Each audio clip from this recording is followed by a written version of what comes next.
que todos hablan, pero pocos escuchan.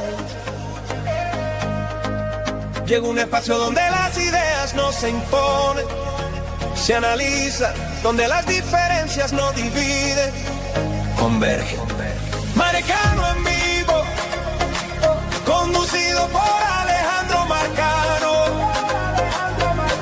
junto a un selecto grupo de invitados que desafían la rutina informativa con inteligencia, irreverencia y altura intelectual. Aquí, cada opinión importa, cada punto de vista se respeta. Cada noticia se examina desde su origen, con mirada crítica y pensamiento libre. Marcano en vivo.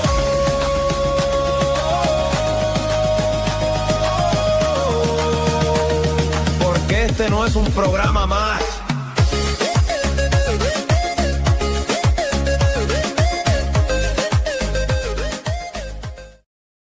Bueno, otro día más, Jorge Castro por aquí, tenemos la misma pinta, grabamos el mismo día, es que yo tengo algo que hacer este viernes, así que adelantamos este contenido. Gracias, Jorge, por ayudarme y redoblar el trabajo de investigación para no faltarle a nuestros seguidores, a nuestros suscriptores. ¿Cómo está todo? Muy bien, gracias a Dios, todo bien. Está bien, te queda muy bonito tu cambio de ropa, el mismo de ayer. Tienes la misma de ayer. La misma de ayer. No, yo cuenta, bueno, pero ya ustedes saben. Vamos a hablar, veo que de PDVSA Cripto, ¿no? Porque este tema que gira alrededor del petróleo venezolano, ¿qué traes nuevo aquí, no? Sí, la complicidad del actual fiscal, el que sustituyó a Tarek William Saab, se mantiene la misma estructura. Algunos de los implicados en la investigación de PDVSA Cripto fueron investigadores, ahora resulta ser que deberían ser investigados porque aparece seriamente comprometida la esposa, la cónyuge de un fiscal, precisamente uno de los fiscales que llevó esa investigación, que todavía se mantiene en el Ministerio Público, aparece seriamente comprometida con casi $200,000 en transferencia a una cuenta que está a su nombre y no tiene cómo justificarla. Y además, ella participó del esquema de negocios de PDVSA Cripto. Entonces, ¿a qué jugamos? Ya va. Esto es lo más reciente con el caso de la criptomoneda, porque de PDVSA Cripto. De PDVSA Cripto, perdón. Porque la Fiscalía venezolana en esto, incluso se han hablado de cifras, las mencionaste tú en un programa pasado, Transparencia Venezuela. Se han manejado estimaciones de, creo que de 5.550 millones. ¿No es así? Sí, hay versiones encontradas. Para mis cálculos son mucho mayores. Corrígeme si tengo un error, porque tú sabes que el tema cripto... No, eso es lo que ha dicho Transparencia, pero efectivamente es así. Pero yo no comparto esa cifra. Ok. Pero actualízame. Por lo menos 5 veces más. Aquí hay acusados, pero para entender, ¿sabes? Que este tema para mí es bastante engorroso. De los acusados, me está hablando de la mujer de uno de los que estaba haciendo acusaciones. De la mujer de uno de los fiscales que investigaba el caso bajo las órdenes de Tarek William Saab. Cuando se renovó toda la estructura, todos los fiscales salieron, pero ese lo mantuvieron y lo ascendieron incluso. Y ahora resulta ser que desde los inicios del caso, eso se está sabiendo ahorita, su esposa formó parte del tinglado de gente que se benefició con el tema de PDVSA Cripto. Por supuesto no podemos dar nombres porque ya el pecado más no el pecador. Por cuestiones de seguridad y sobre todo en estos momentos tú tienes, y me imagino que en algún momento lo publicará. Entonces es verdad que ya no me está por ahí circulando, yo tengo los nombres, pero me voy a abstener ahorita de decirlos por aquí. Claro, sí, para que no te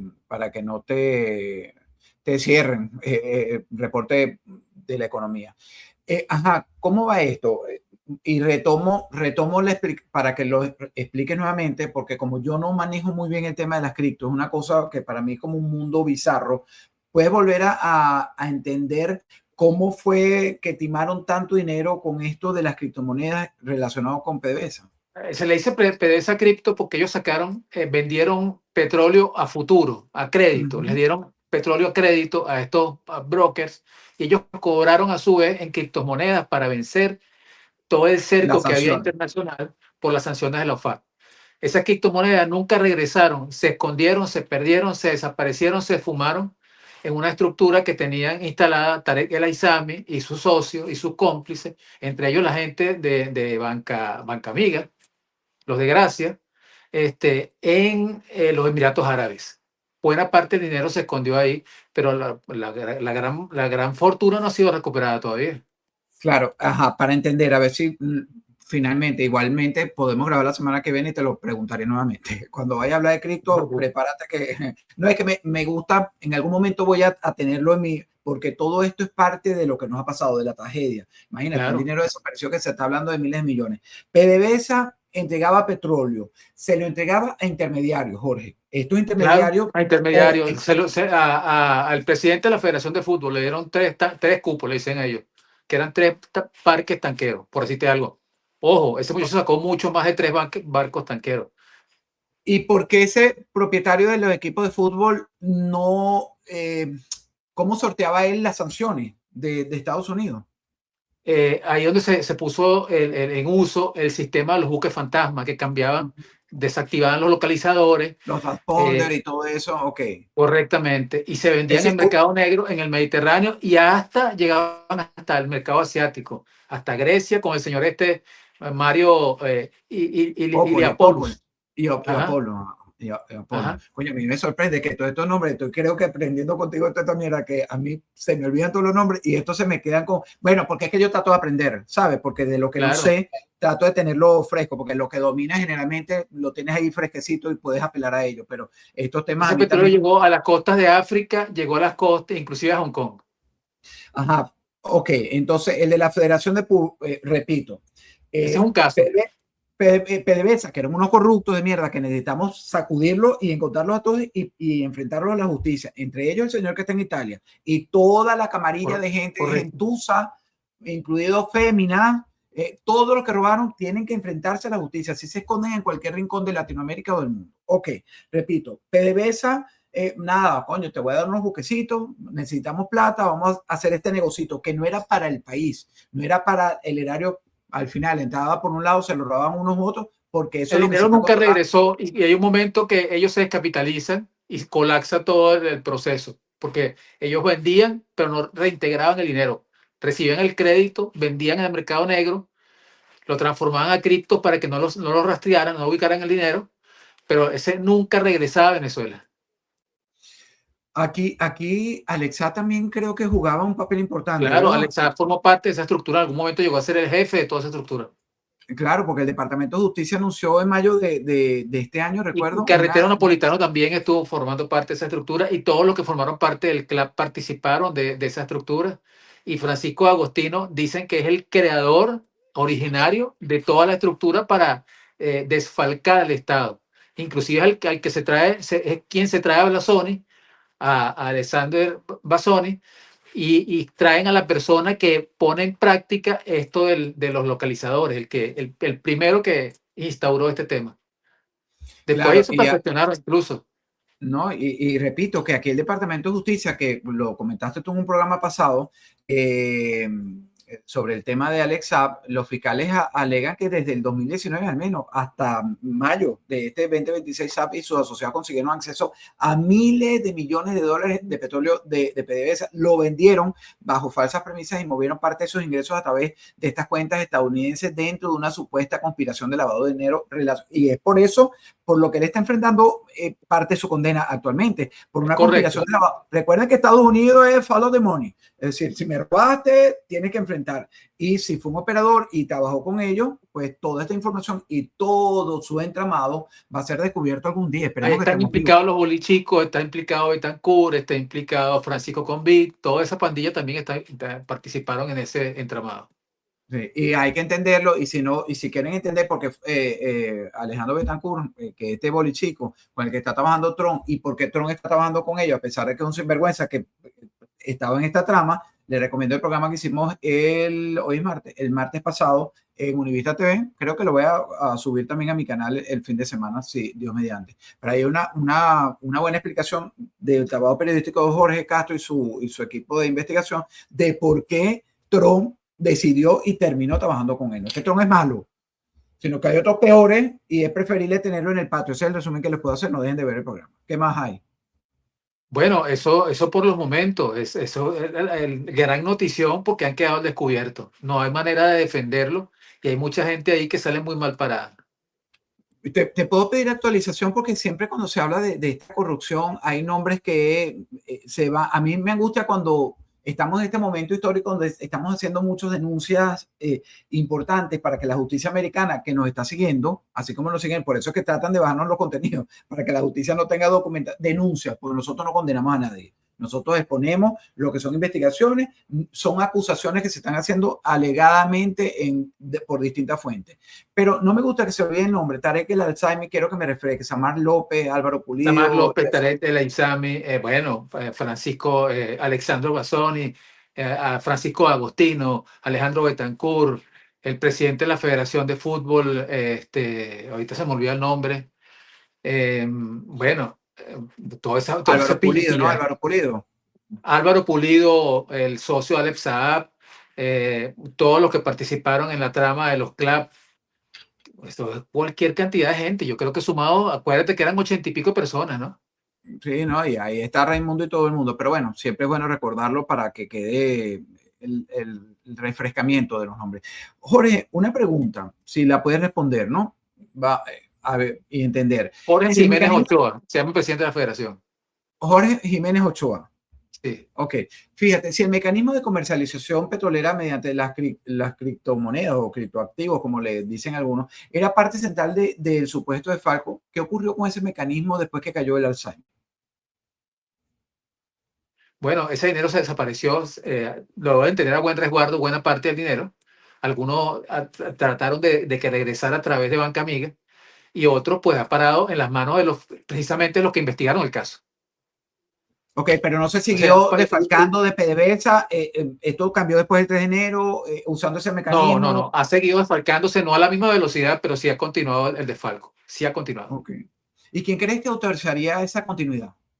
¿Y bajo qué controles? Coño, ahora tenemos un tutor, ¿sabes? Y hay más posibilidades. Delcy, sin lugar a dudas, porque Delcy formó parte de ese esquema desde el principio.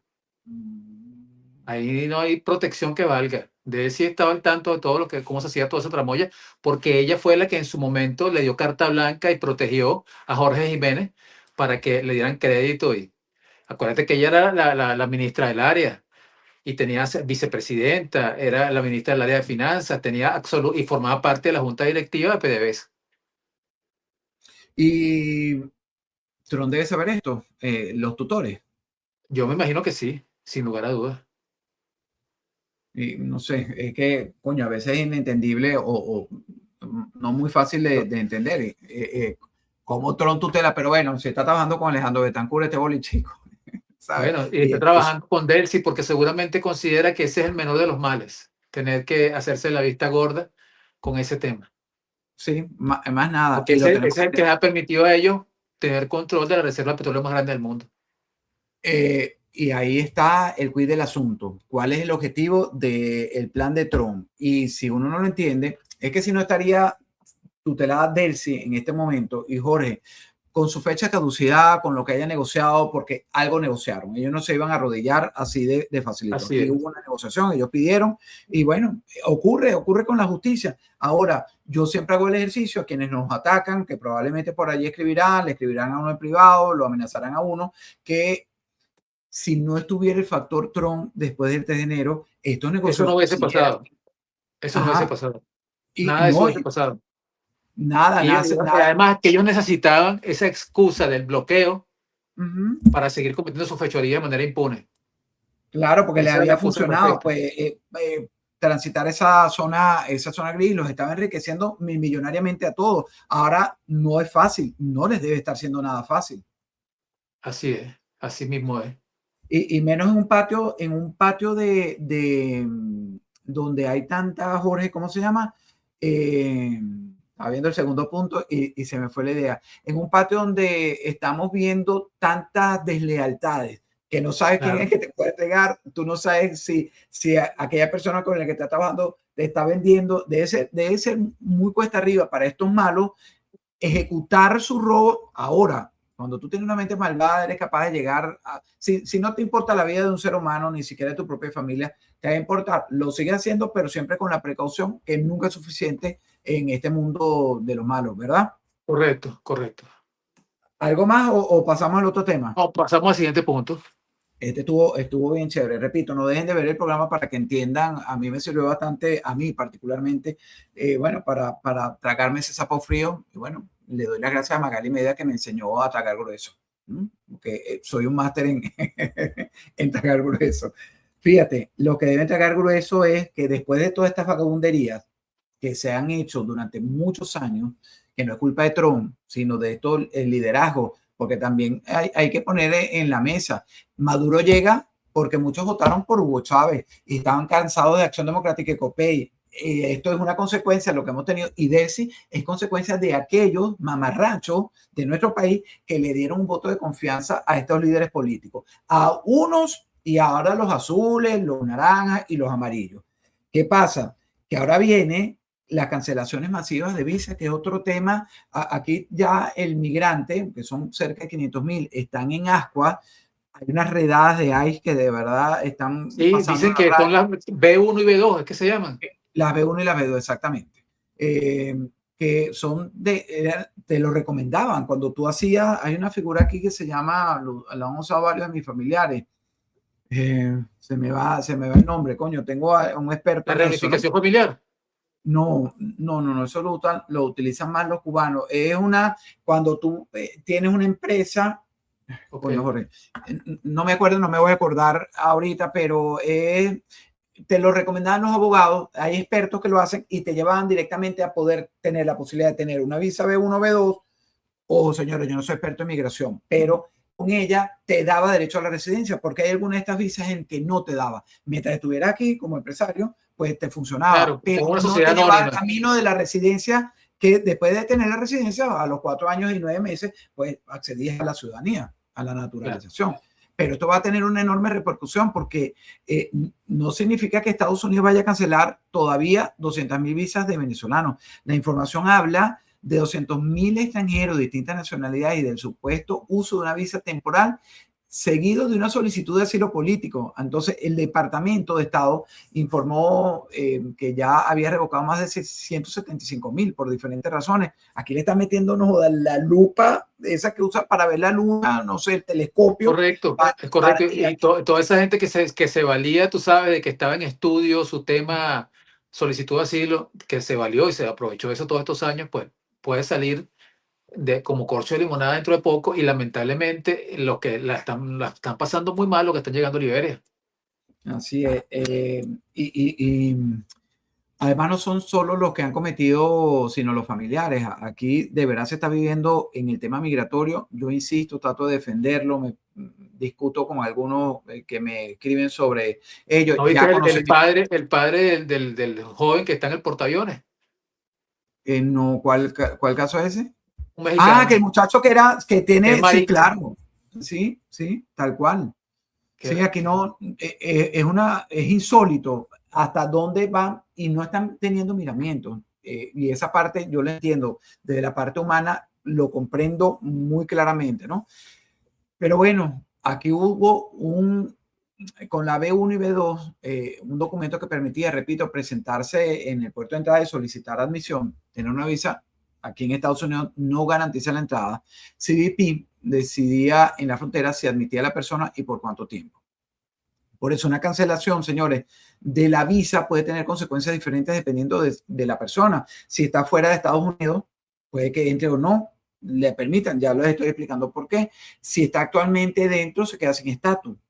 Si solicitó asilo, tiene otro estatus o tiene procedimiento migratorio pendiente. Entonces, bueno, hay una complicación en donde el tema venezolano, desafortunadamente, está afectando a muchos inocentes, pero estamos pagando los platos rotos por estos sinvergüenzas que utilizaron. Porque no sé, ahora no no sé si tú tienes mayor información, Jorge, que creo que estoy hablando mucha paja, y no domino realmente muy bien el tema. No, yo tampoco manejo muy bien el tema.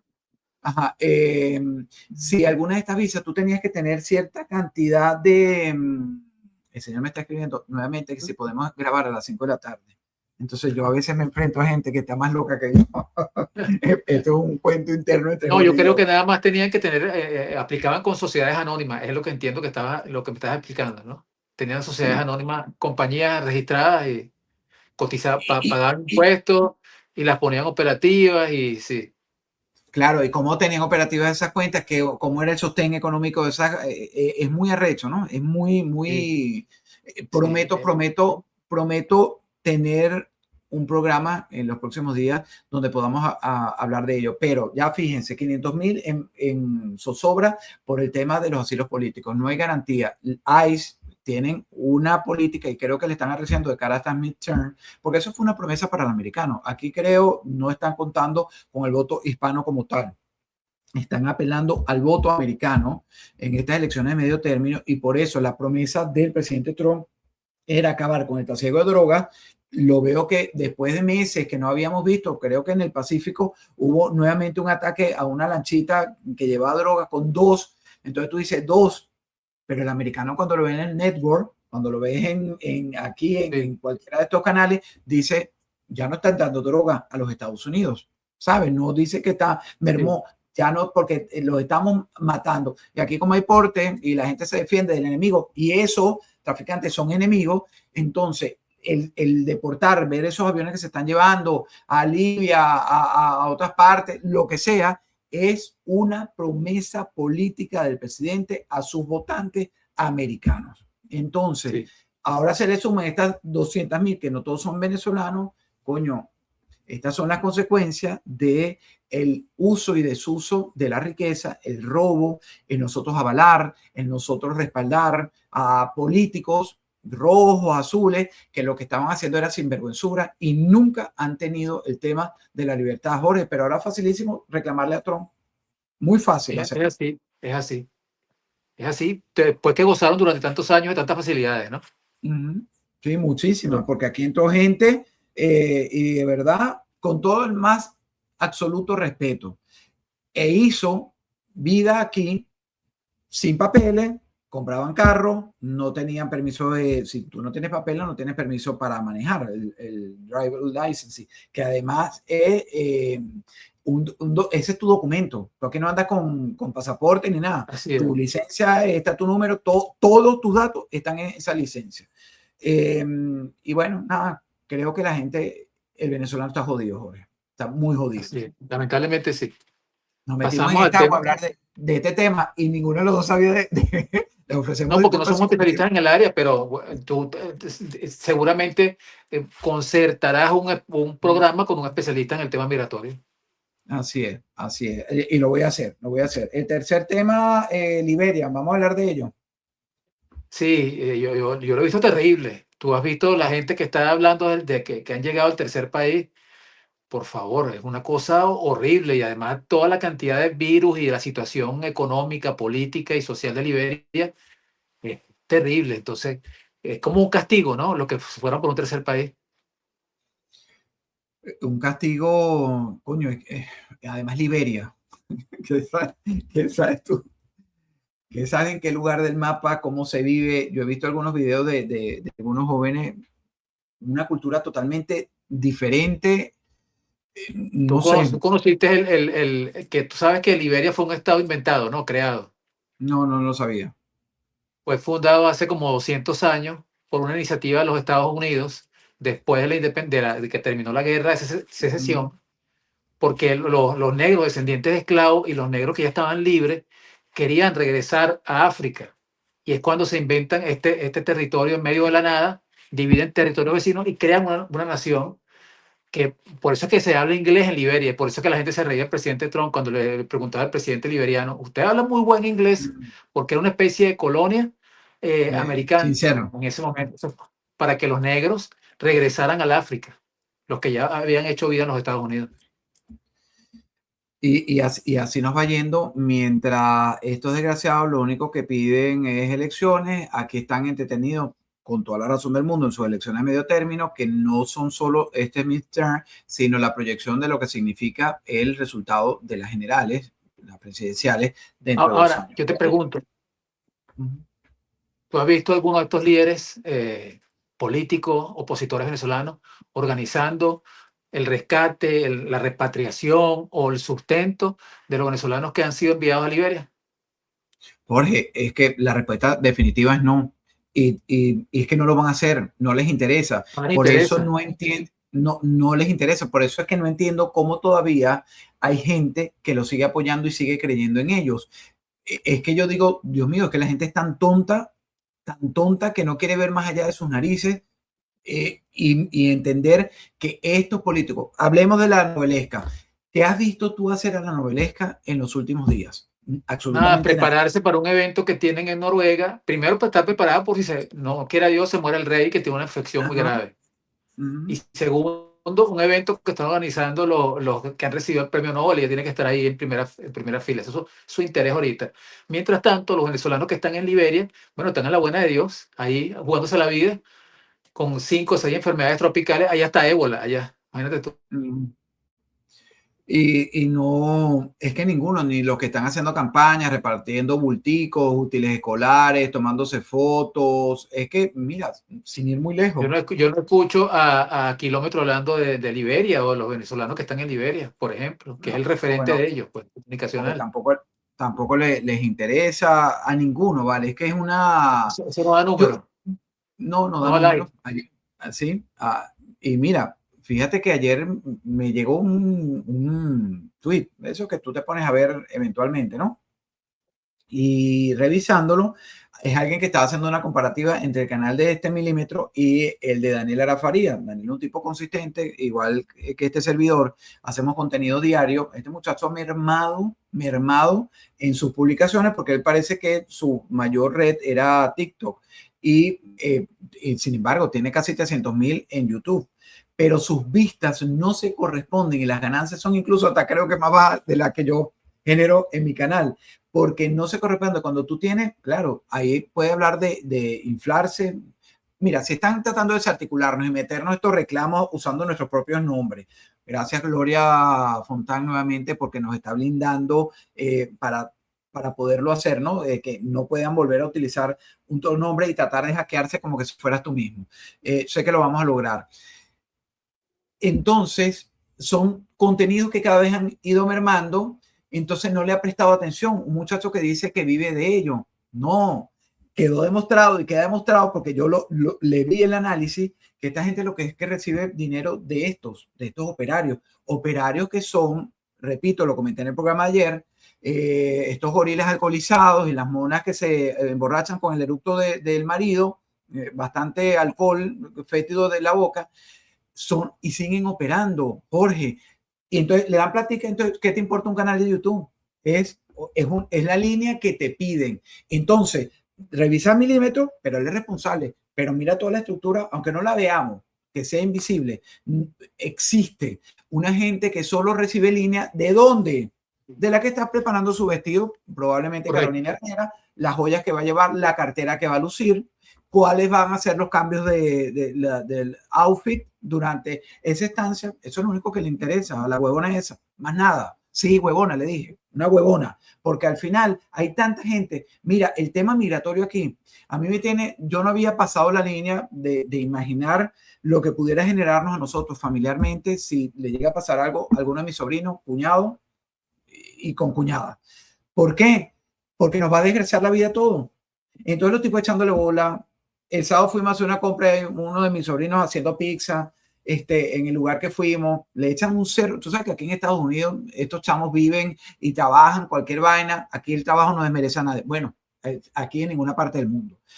Y yo de coño, ya hablan inglés, vienen de un pueblo en Venezuela, se han superado, han crecido. Entonces que no haya una protección. Yo no estoy hablando de Estados Unidos, porque Estados Unidos está, repito... No, pero es que no es un problema de los Estados Unidos, es un problema de los venezolanos. Eso, gracias por... Es que yo tengo que recalcarlo, porque es que la gente se me dice, no, que tú porque tienes papel. No, yo también soy afectado, aunque tenga mis papeles, soy afectado, porque en cuanto pase eso, mi suegra va a querer devolverse con alguno de ellos en Venezuela, cancelado, todo esto cancelado, ¿sabes? Entonces mi esposa no, ¿quién cuida a mi suegra? Que ella es octogenaria en Venezuela. Es una tragedia, pero no hay ninguno de estos políticos que realmente tenga interés por ello. No les interesa.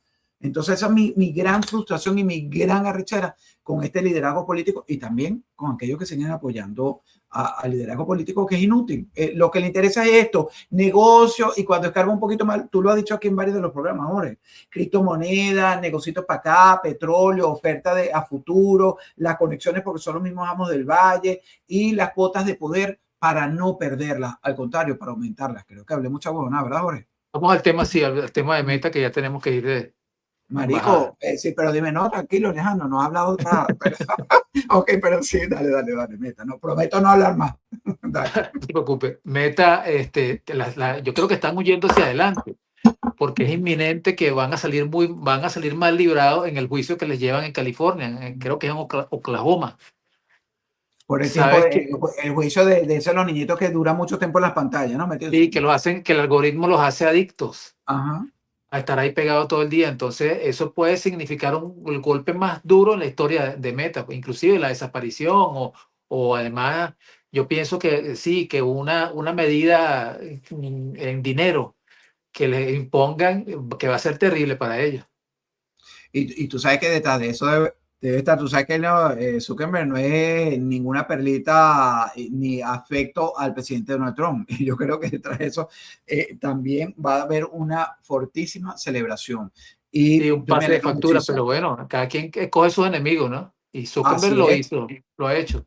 Así es, lo que está haciendo con los periodistas es lo de menos, porque esto, entre otras cosas, es que mira, se los voy a contar. Cuando me esta señora Gloria Lafont me hace, yo le digo, no, yo estoy seguro, no, yo estoy protegiendo y ahora yo nos estamos cuidando, para que tú veas la ignorancia, ¿no? Me responde ese email que yo lo compartí contigo, sí, y me hace una serie de preguntas. Todas, no, yo pensé que no poner dibujitos, no poner, nos libraba, no.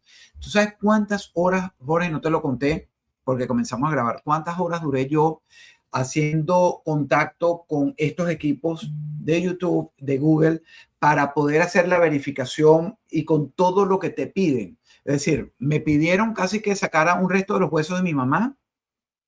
Correcto. Para comprobar si soy yo hijo de mi mamá y yo poder seguir avanzando. Entonces yo, coño, qué arrecho. Te sientes como en el deber ser. Pero cuando tú ves que te tumban un canal por una denuncia de alguien que está poniéndote, yo soy Jorge Castro, y Jorge Castro está hablando con Alejandro. Sí, está usurpando tu propia identidad, además. Entonces tú estás poniendo unos contenidos que son tuyos y te los están bajando porque entonces están alegando derechos de copyright, es decir, derechos de autor, mejor dicho, que además no son de nadie. Entonces es tan sencillo, sí te bajo. El señor es muy responsable y debe tener una línea. Mira, si me quiten Facebook e Instagram, que le den ese buen coñazo y que aprenda. Y que ahí sigan X y que sigan los demás. Porque entonces, yo veo, en estos días me apareció, una vez me publicaron una cosa y me lo advirtió, por cierto, te nombré a Pablo Soto. Mira, tú pusiste una vaina, dijiste reviste una vaina. Yo jamás había montado eso. Claro, ahora estoy entendiendo cómo te van hackeando el canal. Te meten colado contenidos que no son tuyos, porque si son los autores y quieren que obtienen tu nombre, te meten una vaina de porno. En estos días me apareció. Le voy a mostrar. Claro, para eso, para que te lo baneen, te lo cierren. Para que te lo baneen y te lo cierren. Y yo, coño, es muy arrecho. Entonces esta gente tiene que no la barba, porque ya la tienen en remoto. Yo sé que este tipo le va a dar su coñazo y los tiros van por donde tú decías. Es decir, va a ser un coñazo económico tan grande. No sé si le permitirán vender, deshacerse, traspasarlo. No sé qué es lo que, cómo pudiera ocurrir eso. No, yo desconozco. Pero va a ser un duro golpe en su bolsillo, en la estructura, de su estructura de negocio, sin lugar a dudas. Así es. Bueno, algo más. Sí, antes de despedirme, yo estaba viendo una empresa afín a Delcy que está encargada de buscar a los inversionistas para Venezuela, sobre todo en los Estados Unidos. Ese es Orinoco, creo que se llama Research. Orinoco Research. Sí, creo que se llama así, muy vinculada a Delcy y es la que llevó tú sabes, los inversionistas que iban a invertir en el área petrolera y ha hecho unos tours. Ellos estaban recomendando, después de un gran estudio, y hoy lo estoy diciendo de manera bien irónica porque así como lo plantean, ya determinaron cuáles son las áreas, los sitios más confiables de Venezuela para hacer inversiones inmobiliarias, donde las casas, pues, tú puedes comprar una casa y puedes tener una cierta rentabilidad. Y el estudio indicó que Caracas, Maracaibo, Valencia, Lechería, es decir, el norte de Anzoátegui y Margarita. ¿Tú crees que para eso? Caracas, Maracaibo, Valencia, Margarita. el norte de Anzoátegui, Caracas, Maracaibo, Valencia, Margarita y el norte de Anzoátegui, esos 5 sitios. Bueno, y yo creo que siempre han sido de los lugares más top de Venezuela, ¿no? Así es. Los que tienen servicios, los que tienen buena infraestructura, que tienen vialidad. Yo creo que no hacía falta que me trajeran a la empresa esta para que me dijeran cuáles eran los sitios. Claro, excepto Margarita, que de estructuras e infraestructura para vivir bien depende de muchos otros factores, pero bueno, nada, ¿qué crees que haya detrás de eso? Están promoviendo, están tratando de que se revalorice y se reactive el mercado inmobiliario, sin lugar a dudas. Ese es el interés ahorita, que la gente ponga la vista ahí. Porque esa señal la enviarían. Fíjate que aquí, después de la burbuja en el 2008 financiera, y las grandes crisis se miden por el tema de la venta de casa, todo como se llama el retail y también las grandes inversiones, ¿no? Así que debe estar buscando eso, dar la sensación de que el país ha avanzado, aunque no haya avanzado, porque eso permite mayores inversiones, no solo de claro, y si es inminente la dolarización, se están adelantando para que se reactive el tema de los alquileres y las ventas de las casas en Venezuela, que además tú sabes que los precios de la valoración en dólares cayó terriblemente, ¿no? Yo recuerdo que mi mamá vendió ese apartamento en Margarita, en el Virgen del Valle, ahí frente a doña Felipe y don Bartolo. Casi que $8,000, qué tristeza, una cosa que le costó. Que te costó toda una vida de esfuerzo. Sí, señor. Mi papá antes de morir y una vaina lujosísima, espectacular y nada, una miseria. Pero bueno, nada, hay cosas que uno no puede cambiar. El pasado ya está ahí. El pasado, hay que mejorar el futuro y nada, eso fue muy triste, ¿sabes? Pero bueno, sí. yo creo que viendo todo esto, al final mientras esté este tutelaje, yo confío mientras esté el tutor, con todas las imperfecciones, con todo lo que tú apuestes, porque si no estuviera, nada de esto estuviéramos hablando. Al contrario, del deterioro constante y mayor de la infraestructura eléctrica, que ya veo que están comenzando a hacer obras en ella, lo hemos comentado, cambios pequeños, esto de la policía, aunque no nos guste, porque bueno, la matraca no viene por tú hacer una alcabala, la alcabala le sirve a 3 pendejos para en cada alcabala, que están a cada 2 cuadras, hacer dinero, pero entonces ya no es la alcabala, porque entonces ahora patrulla y vas a palangrear, porque ya te acostumbraste, es un sistema, y eso es una de las cosas. Yo había perdido eso de norte, ¿no? ¿Qué justicia? ¿Cómo tú cambias eso con elecciones?